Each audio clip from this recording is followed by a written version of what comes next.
Maya Brooks stood in the briefing room of the UES Horizon, her hands trembling slightly as she stared at the holographic display showing two massive fleets positioned like angry animals ready to pounce.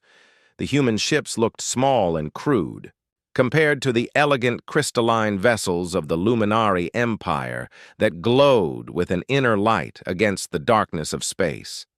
Admiral Kate Morrison cleared her throat, and the room fell silent. Maya had never seen the Admiral look so tired, so defeated.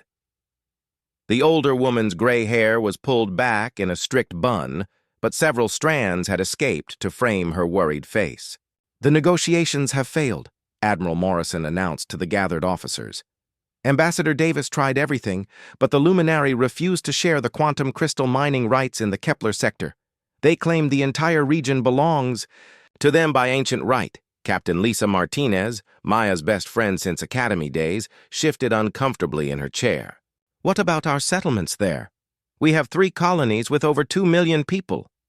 "They want us gone within 30 days, the Admiral replied grimly. Princess Zarathiel herself delivered the ultimatum. She said her people's patience has run out. Maya felt her stomach twist. She had studied the Luminari for years as part of her diplomatic training. They were beautiful, almost elf-like beings with pale skin that seemed to glow softly and eyes that changed color with their emotions. They were also incredibly powerful, with psychic abilities that humans barely understood and technology that seemed like magic. "How many ships do they have?" asked Commander Ryan Cole from Tactical. 150 vessels in the immediate area, Admiral Morrison said. "Our long-range sensors show another 300 moving this way. Their flagship alone could probably destroy half our fleet." The room grew quiet. Everyone knew the numbers. Humanity had expanded quickly into space over the past century, but they were still newcomers compared to the ancient Luminari Empire. The aliens had been traveling between stars when humans were still discovering fire. Maya stood up suddenly, surprising everyone, including herself. "Admiral, may I speak?" Admiral Morrison looked puzzled but nodded. "Go ahead, Commander Brooks." Maya took a deep breath. She had been thinking about this ever since reading the cultural briefings on Luminary society. "I've been studying their customs and traditions. The Luminari place enormous importance on marriage bonds and family connections. In their culture, marriage ties create unbreakable alliances between families and even entire worlds." "What are you suggesting?" Admiral Morrison asked. "A political marriage," Maya said quickly before she could lose her nerve.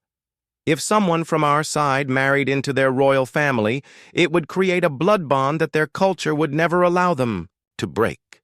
They couldn't attack us without attacking their own family." The room erupted in voices. Some officers called it brilliant, while others said it was impossible. Admiral Morrison raised her hand for silence.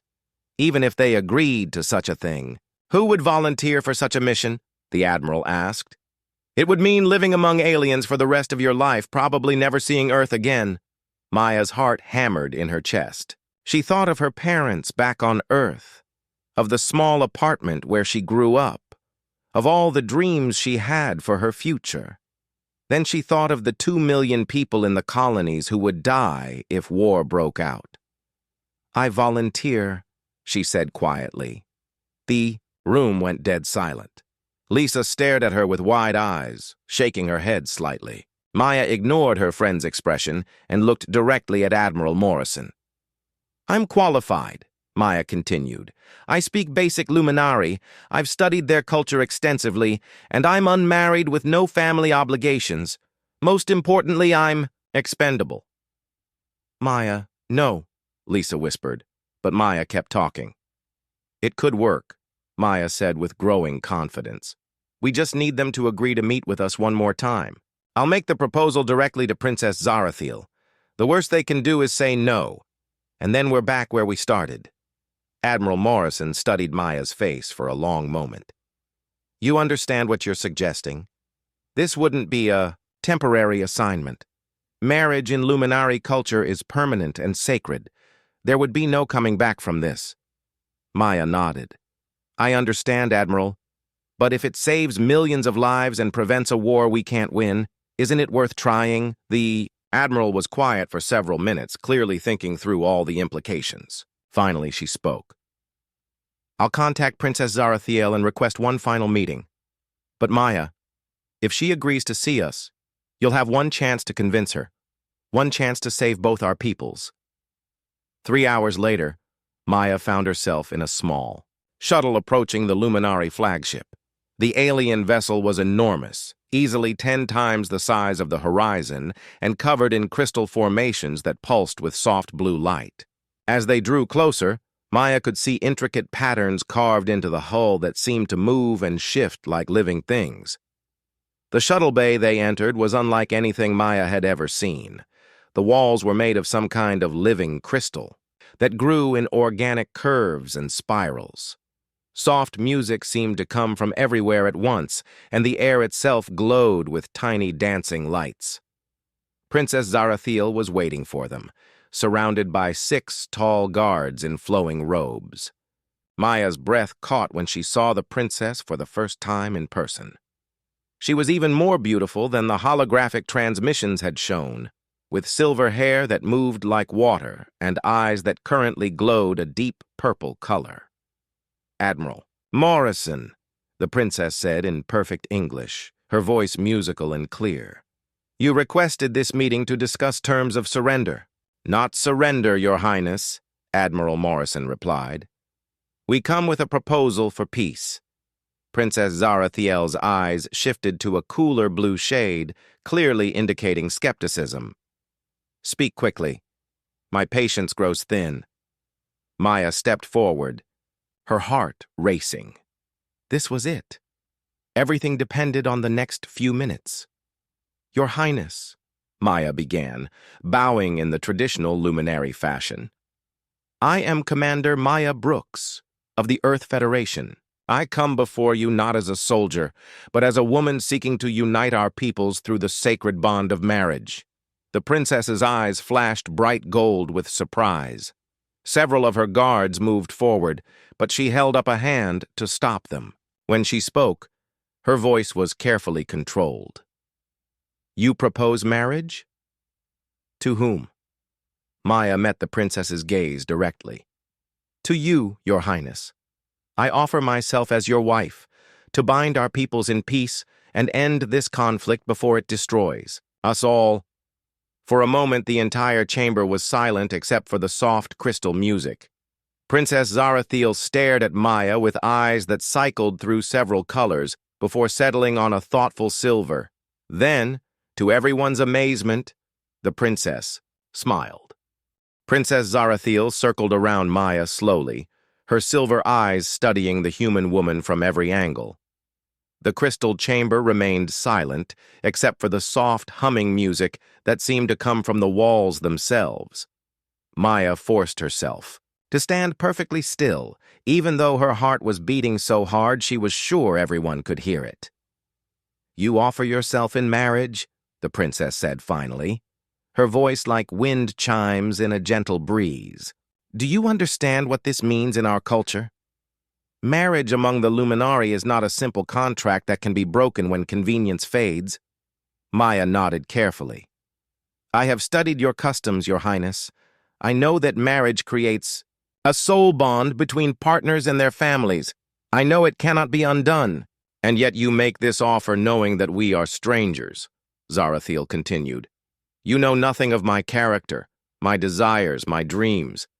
This can only be a political arrangement designed to manipulate our laws. Maya felt her carefully prepared speech crumbling. The princess was clearly too intelligent to be fooled by simple diplomacy. But before Maya could respond, something unexpected happened. Zarathiel stepped closer and placed her hand gently on Maya's forehead. Maya gasped as she felt something brush against her thoughts, light as a feather, but somehow deep and searching. It lasted only a moment before the princess pulled her hand away, her eyes now glowing a soft gold color. Interesting, Zarathiel murmured. Your proposal is indeed political manipulation, but your heart carries genuine courage and concern for your people. You are willing to sacrifice your own happiness to prevent war. Your Highness, Maya began, but the princess held up a hand for silence. I accept your proposal, Zarathiel announced, causing gasps from both the human and Luminari delegations. But know this, Commander Brooks. If we are to be married, we will do it properly according to our traditions. There will be no shortcuts or simplified ceremonies. Admiral Morrison stepped forward. Your Highness, we are grateful for your acceptance, but our people need assurance that this alliance will prevent the coming conflict.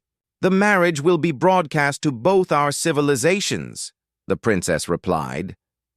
Once the sacred vows are spoken and the soul bond is formed, our peoples will be united by law and custom.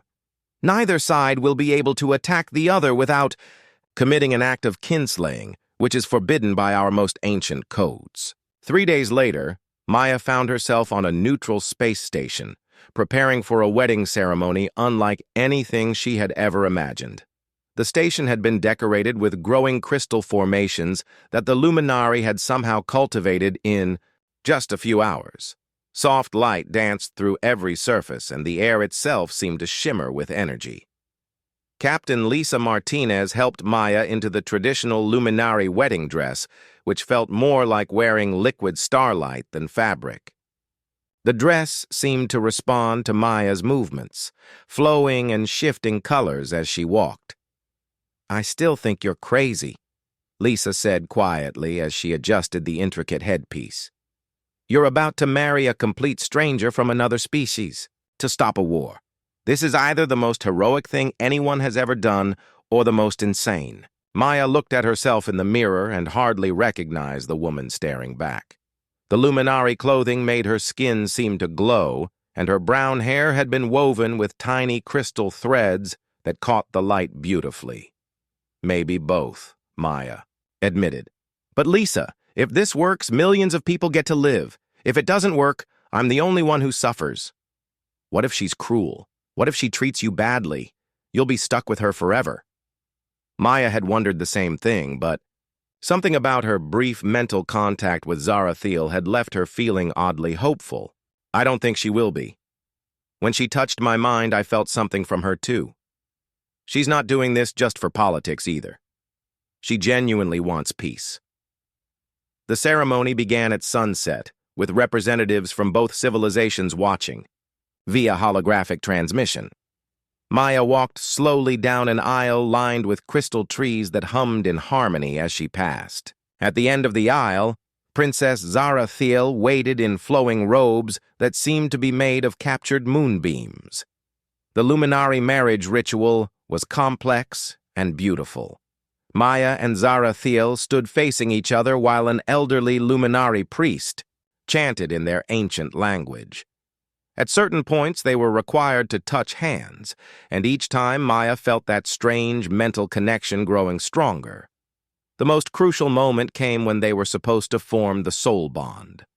The priest had explained that this would create a permanent psychic link between them, allowing them to sense each other's emotions and thoughts to some degree. Maya had been terrified of this part, afraid that Zarathiel would discover the full extent of the deception.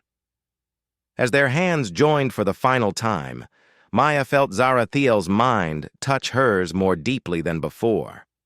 But instead of the invasive, searching she expected, it felt gentle and careful. She sensed that the princess was deliberately keeping the connection shallow, protecting Maya from the full force of the Luminari psychic bond. Why? Maya thought, and was surprised when Zarathiel's mental voice answered her. Because you are braver than you know, and I will not force deeper intimacy until you are ready, came the reply, warm and kind. When the ceremony concluded, both civilizations celebrated. The threat of war faded as news of the marriage spread. Military fleets began withdrawing from the border zones, and talk of peace negotiations filled the communication channels. That night, Maya found herself in quarters aboard Zarathiel's flagship. The princess had insisted that Maya stay with her to maintain the appearance of a real marriage. The rooms were beautiful, with crystal walls that showed images of luminary homeworlds and furniture that seemed to be grown rather than built. Zarathiel entered quietly, having changed from her ceremonial robes into simpler clothing that somehow made her seem more approachable and less like an untouchable royal figure. "Are you afraid?" the princess asked, settling into a chair across from Maya. Maya considered lying, then decided honesty was better. "Terrified," she admitted. "I've never been so far from home, never lived with aliens, never been married to anyone." Zarathiel smiled, and when she did, her eyes shifted to a warm amber color. "I have never been married either, and I have certainly never been married to a human. We are both entering unknown territory." "Do you regret agreeing to this?" Maya asked. The princess was quiet for a moment, her eyes thoughtful.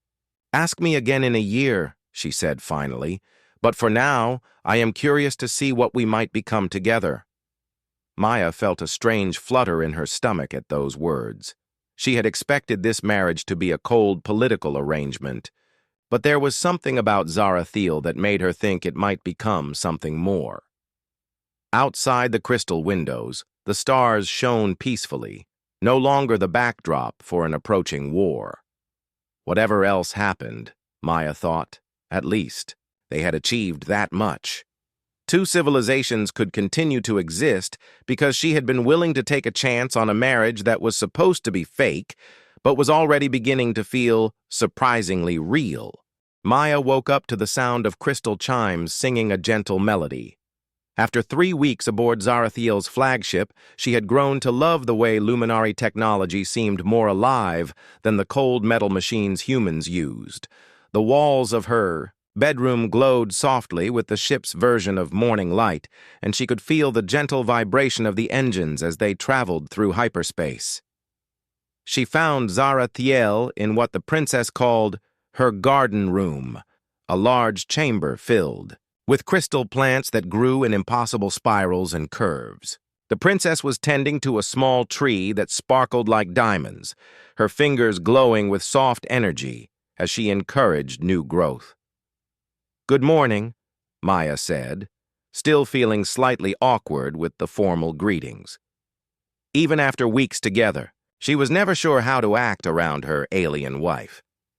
Zarathiel looked up with a smile that made her eyes shift to a warm golden color. "Good morning, Maya. Did you sleep well?" "Yes, thank you." Maya had been surprised by how comfortable the luminary sleeping arrangements were. The bed seemed to adjust to her body perfectly, and the room's atmosphere was somehow perfectly calibrated for human needs. "I thought today you might like to learn about our history," Zarathiel said, gesturing for Maya to sit beside her on a bench that grew out of the crystal floor. "You have been very patient with our customs, but I realize you know little about who we truly are as a people." Maya settled next to the princess, noting how Zarathiel's presence always made her feel strangely calm and energized at the same time. "I'd like that very much." Zarathiel waved her hand, and the crystal walls around them began to show moving images like a three-dimensional movie. Maya gasped as she saw the luminary homeworld for the first time, a planet covered in crystal cities that reached toward purple skies like frozen music. "We were not always a spacefaring people," Zarathiel explained as the images showed ancient luminary living in simple villages. "Long ago we were farmers and artists, content to live quietly on our world. But our sun began to die, and we were forced to learn the ways of technology and space travel to survive. The images showed the great exodus, millions of luminary leaving, their dying world in crystal ships that looked like flying cathedrals. Maya watched in fascination as they settled new planets, always building in harmony with the natural environment rather than destroying it. "That's why the quantum crystals are so important to us," Zarathiel continued. "They are not just energy sources. They are pieces of our original homeworld that we scattered throughout the galaxy. Finding them is like finding fragments of our lost paradise. Maya felt a pang of guilt. Human colonies had been mining those crystals for decades, never knowing their true significance to the luminary. "I'm sorry," she said quietly. "We didn't understand what they meant to you." Zarathiel placed her hand gently on Maya's shoulder. "How could you know? We had never told anyone our story. We have been alone among the stars for so long that we forgot how to trust other peoples." Over the following days, Maya and Zarathiel began to spend more time together. The princess taught Maya how to use the crystal interfaces that controlled the ship's systems. Maya was amazed to discover that the technology responded to thought and emotion rather than physical controls. "Focus on what you want the lights to do," Zarathiel instructed as Maya placed her hands on a glowing panel. "Don't think about the mechanism. Think about the result." Maya concentrated on making the room dimmer, and to her surprise, the crystal walls gradually reduced their glow. "I did it!" she exclaimed, then felt embarrassed by her excitement. Zarathiel laughed, a sound like silver bells. "You have natural ability. Most humans cannot interface with our technology at all. Perhaps the marriage bond has awakened something in you." Maya felt a warm sensation in her chest at the words, marriage bond.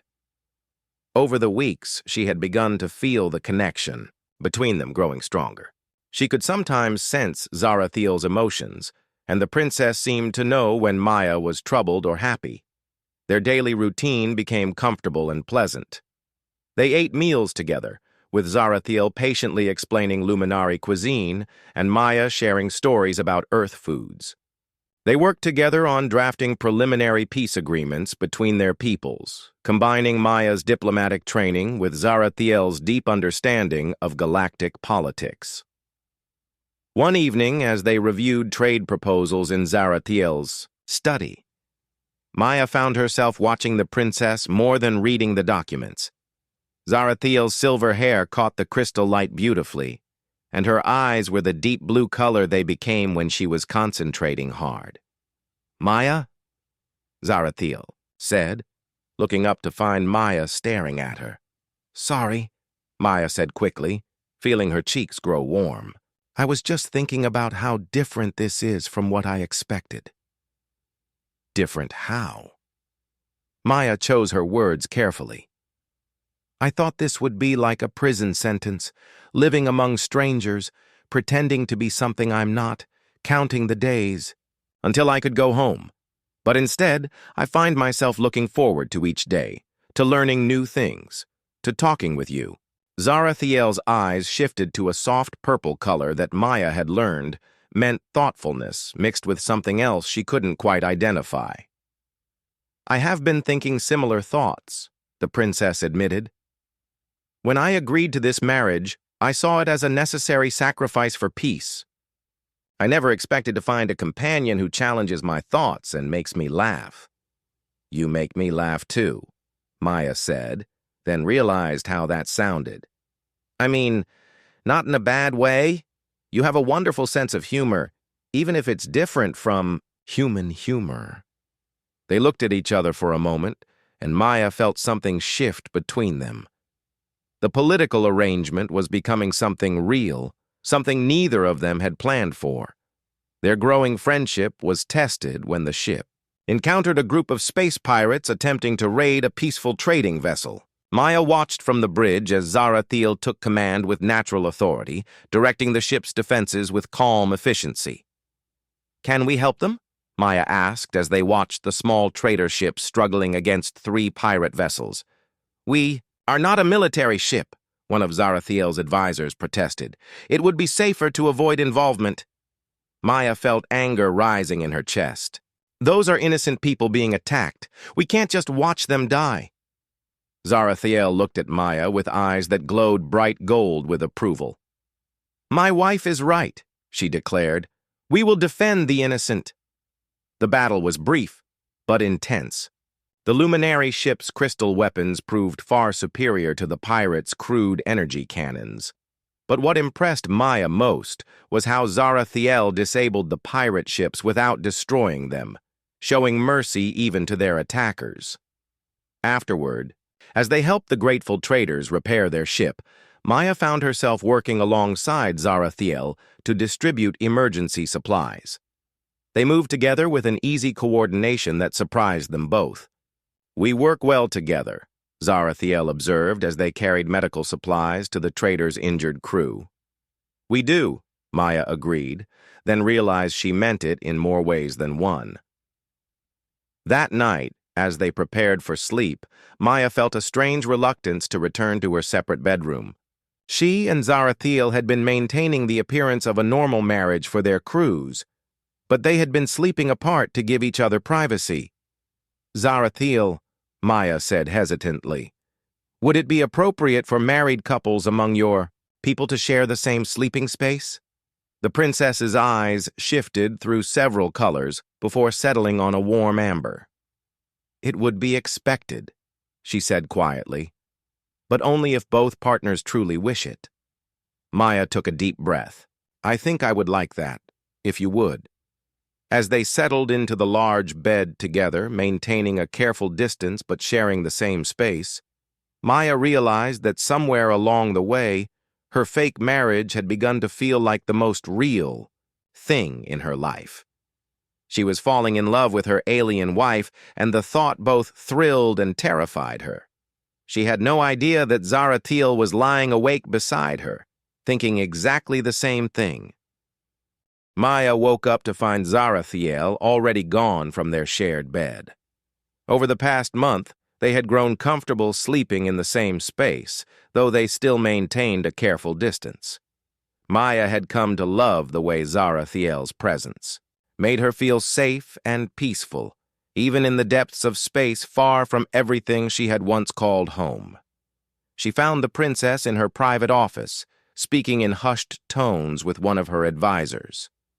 Both Luminari looked troubled, their eyes dim with worry. When they saw Maya, they quickly ended their conversation. "Good morning," Maya said, sensing the tension in the room. "Is everything all right?" Zarathiel forced a smile, but Maya could feel through their growing bond that something was very wrong.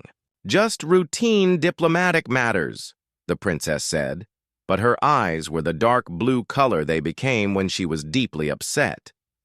Before Maya could ask more questions, her personal communication device chimed with an urgent message. Admiral Morrison's face appeared on the small screen, looking more serious than Maya had ever seen her.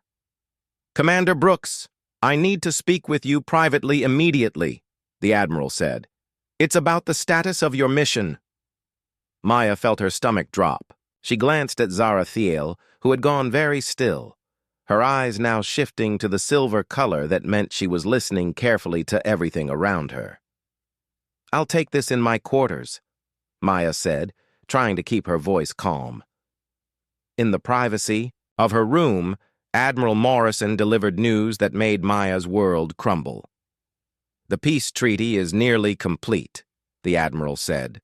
"Both governments are ready to sign within the week. Your marriage has served its purpose, Commander. We're prepared to begin the annulment process." Maya stared at the screen in shock. "Annulment? But Admiral, Luminari marriage bonds can't be broken. Their culture doesn't allow it." "Our legal experts have found a loophole," Admiral Morrison explained. "If the marriage was entered into under false pretenses, it can be declared invalid.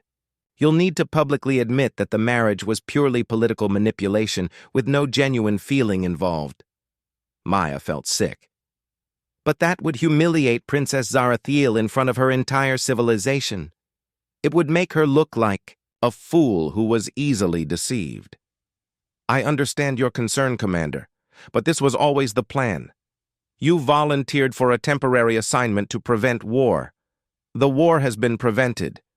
Now it's time to come home." After the communication ended, Maya sat on her bed, feeling like her world was falling apart. The marriage that had started as a political lie had become the most real and important thing in her life. She was in love with Zarathiel, truly and completely. But soon everyone would know that it had all started as a deception. She knew she had to tell Zarathiel the truth before the princess found out from someone else. Maya practiced the words in her head as she walked to Zarathiel's office, but nothing she could think of seemed adequate. She found the office empty, but voices from the next room made her freeze in place.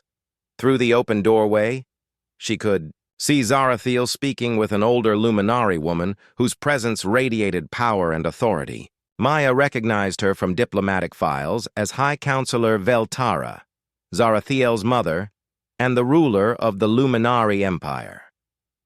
"The human deception has been discovered," Veltara was saying, her voice cold and precise.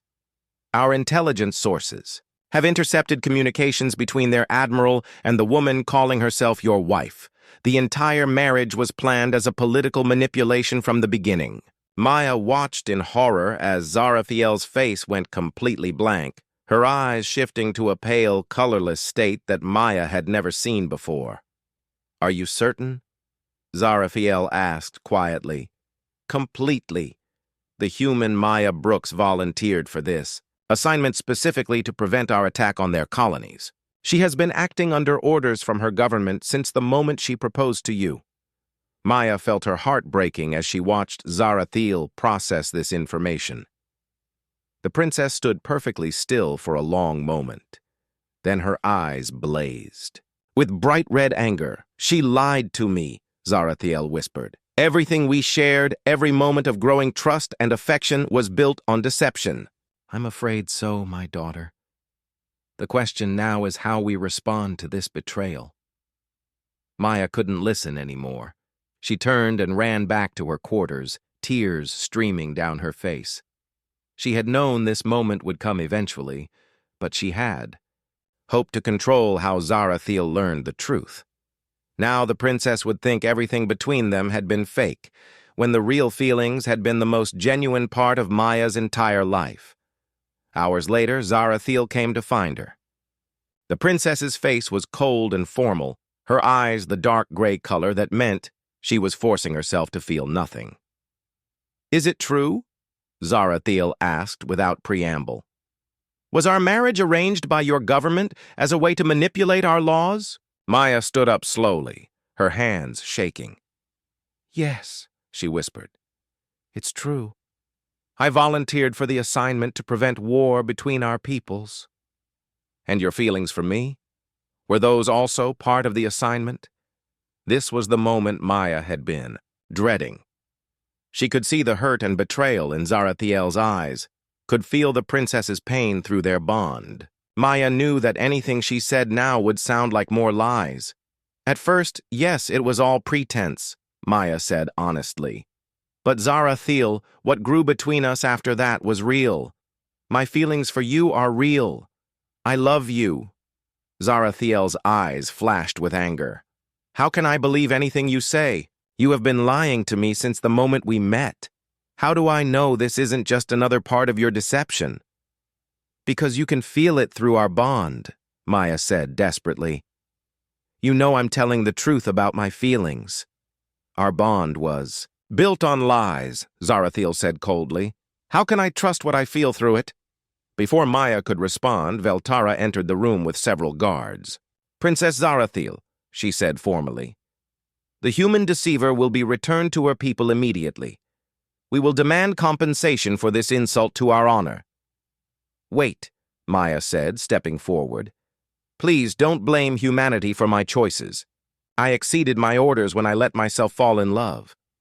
The peace treaty should stand regardless of what happens to me." Veltara's eyes glowed with cold blue light. "You speak of love as if it matters. You used our sacred customs to manipulate us. There will be consequences." Maya looked at Zarathiel one last time, hoping to see some softness in her eyes, some sign that their time together had meant something. But the princess's face remained cold and distant. "Take her away," Zarathiel said quietly. As the guards escorted Maya from the room, she felt the marriage bond between them stretching and weakening. Zarathiel was deliberately pulling back from the connection, severing the emotional link they had built together. Maya was placed in a holding cell to await transfer back to the human fleet. Through the crystal walls, she could see stars rushing past as the ship traveled through hyperspace. Soon she would be back on a human vessel, facing court-martial for exceeding her authority and putting the peace negotiations at risk. But the worst part wasn't the fear of punishment. The worst part was knowing that she had lost the love of her life because she had been too afraid to tell the truth when it would have mattered. She had finally found someone who made her feel complete, only to destroy it with the very lies that had brought them together. In another part of the ship, Zarathiel sat alone in her garden room, staring at the crystal plants that Maya had helped her tend. Despite her anger and hurt, she could still feel echoes of Maya's emotions through their weakening bond. The human's pain felt genuine, as did her declarations of love.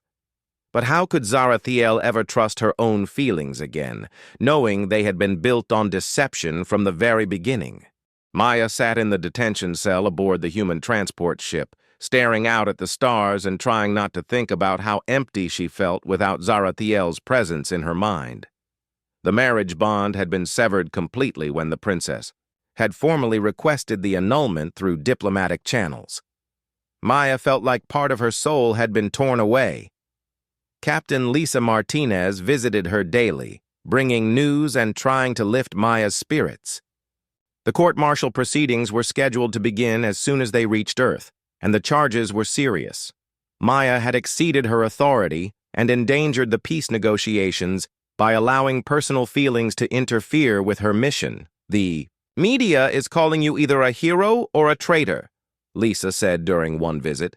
"Some people think you saved millions of lives. Others think you nearly started an intergalactic war." Maya barely looked up from where she sat on the narrow bunk. "What? Do you think?" "I think you're the bravest person I've ever known," Lisa said firmly. "And I think you really did fall in love with her, which makes this whole situation tragic rather than heroic." "It doesn't matter now," Maya said quietly. "She hates me, and I can't blame her. I lied to her about the most important thing in both, our lives." "Maya, you need to listen to me," Lisa said urgently. "The peace treaty is falling apart. Veltara is demanding massive concessions from humanity as compensation for the insult to their honor. Some of our colonies might have to be abandoned after all." Maya finally looked up, alarm cutting through her depression. "But the mining rights were already negotiated. Both sides agreed to share the quantum crystal territories. Veltara says those agreements were made under false pretenses. She's using your deception as an excuse to void the entire treaty." Lisa leaned closer to the cell's energy barrier. "Maya, you might be the only person who can fix this." "How?" "Zarathiel won't even speak to me. The marriage bond is broken. I have no influence with them anymore. Maybe not as a diplomat," Lisa said, "but as a woman who genuinely loves Princess Zarathiel, you might be able to reach her in ways that official channels can't." 2 days later, Maya stood before a military tribunal on Earth, wearing her dress uniform and trying to maintain her composure as the charges were read. Treason, exceeding authority, endangering diplomatic relations, conduct unbecoming an officer. The list seemed endless. When asked to make a statement in her defense, Maya stood up slowly and looked directly at the recording devices that would broadcast her words across human space, and, she hoped, to the Luminary Empire as well. "I stand before you guilty of the charges as stated," Maya began, causing murmurs of surprise from the gallery. "I did exceed my authority. I did allow personal feelings to interfere with my mission.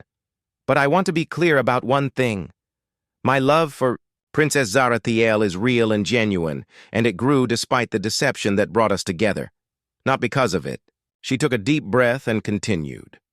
"When I volunteered for this mission, I thought I was sacrificing my personal happiness for the greater good.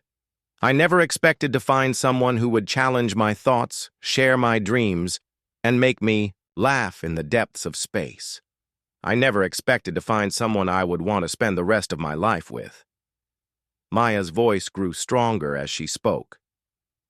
Yes, our marriage began as a political arrangement.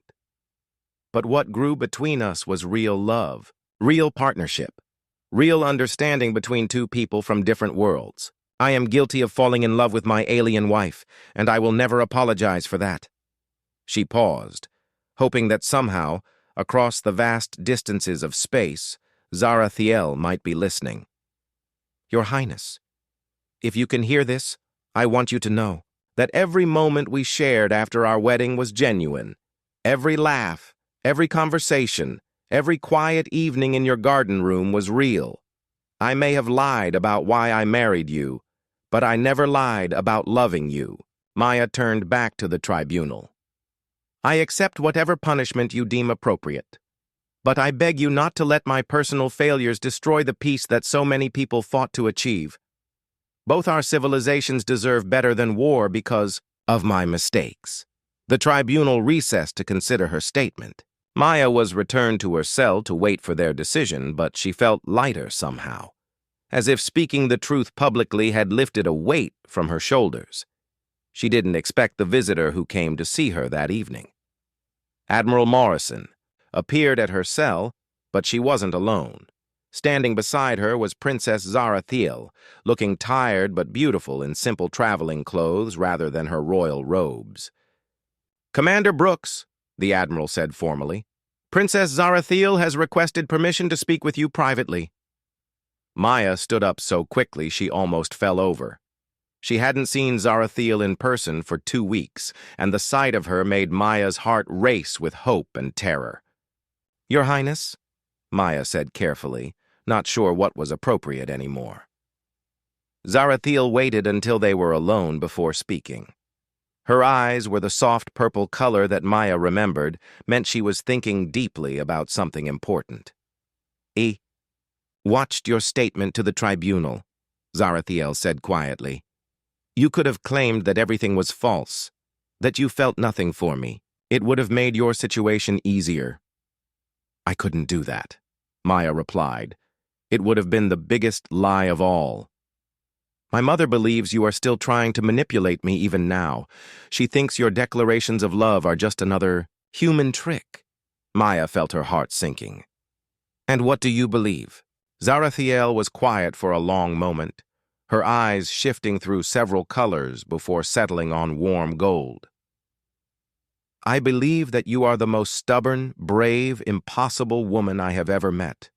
I believe that you lied to me about many things, but not about the ones that truly matter, Zarathiel, Maya whispered, stepping closer to the energy barrier between them. I have been thinking about what we built together, the princess continued.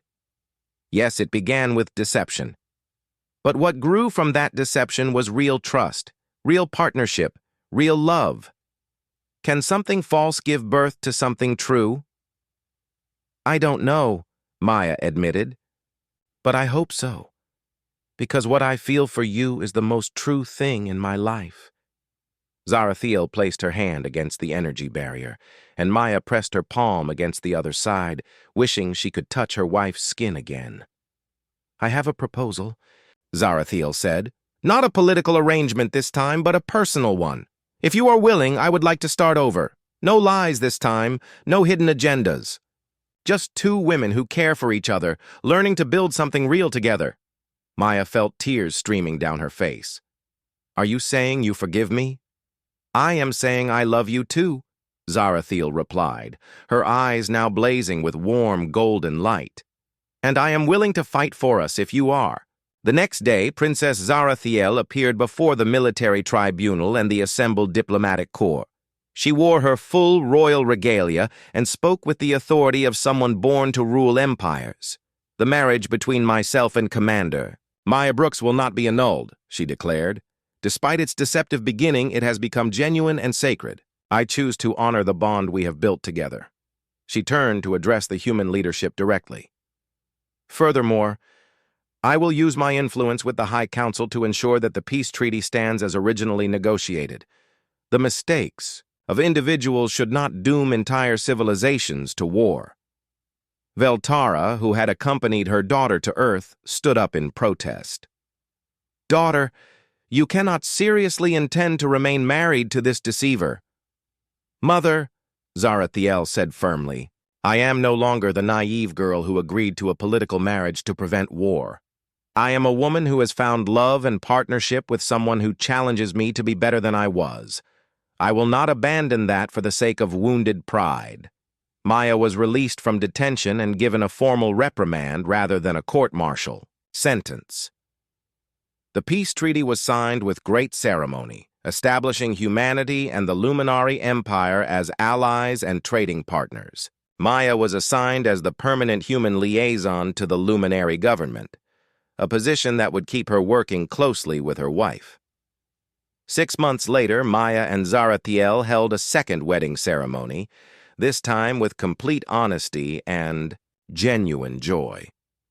They combined human and luminary traditions, creating something new that belonged to both their cultures and neither. As they danced at their reception under the light of Earth's moon and surrounded by friends from 2 different species, Maya marveled at how much her life had changed. She had volunteered to sacrifice her happiness for peace, only to discover that sometimes the greatest sacrifices lead to the greatest rewards. "Do you ever regret how we began?" Zarathiel asked as they swayed together to music that blended human instruments with luminary crystal harmonies. Maya looked into her wife's eyes, now glowing with the deep blue color that meant perfect contentment. "Never," she said, "because it led us here, to this moment, to this love that is completely real and completely ours." "Even if it started with lies?" "Especially because it started with lies," Maya replied, pulling Zarathiel closer. "It means we chose each other freely, knowing the worst about each other and loving each other anyway." Above them, the stars shone peacefully on 2 civilizations that had learned to choose love over fear, understanding over conflict, and hope over the easier path of war. And at the center of it all, 2 women danced together.